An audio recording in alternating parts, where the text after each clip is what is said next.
Nagatid ng labis sa tuwa ang Bulacan First PMFC sa mga mag-aaral ng Gatbuka Daycare Center dito sa Barangay Gatbuka, Kalumpit, Bulacan. Ito ay pinamunuan ni Police Lieutenant Colonel Rayson M. Bagain, Force Commander, Bulacan 1st Provincial Mobile Force Company, katuwang si Police Captain Benigno Aquino Jr., Platoon Leader 2nd Maneuver Platoon ng 1st PMFC, kasama ang iba pang kapulisan ng 1st PMFC. Kasama din sa aktibidad si Police Captain Leonardo P. Suryo, Officer in Charge Community Affairs Section, Team Leader ng Provincial Police Community Affairs Team, Honorable Ton Robles, Barangay Captain ng Gatbuka, Kalumpit, Bulacan, kasama ang iba pang miyembro ng PICAT at mga opisyales ng nasabing barangay.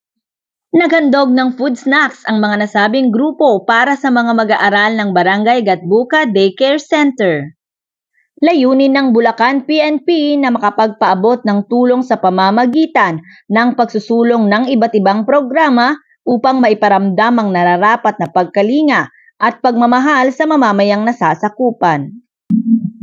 Atin pong makakapanayam ngayon ang Barangay Captain ng Gatbuka, Kalumpit, Bulacan, Honorable Ton Robles. Sir, ano nga po ba ang layunin ng outreach program na ito? Good morning po ma'am, good morning po sa atin lahat. Kami po, mga bumubuo ng Barangay Council ng Gatbuka, ay lubos po na nagpapasalamat sa outreach program na ginawa nila Sir Suryo at nila Sir Ninoy Aquino para po ang ating mga estudyante po ay matulungan po at magkaroon po ng konting kasiyahan para po dito sa aming barangay. Mula dito sa Barangay Gatbuka, Kalumpit, Bulacan, ako ang inyong PNN correspondent, Patrolwoman Pearl Cristalina Guer, alagad ng Bataas, tagataguyod ng Balitang Pulis.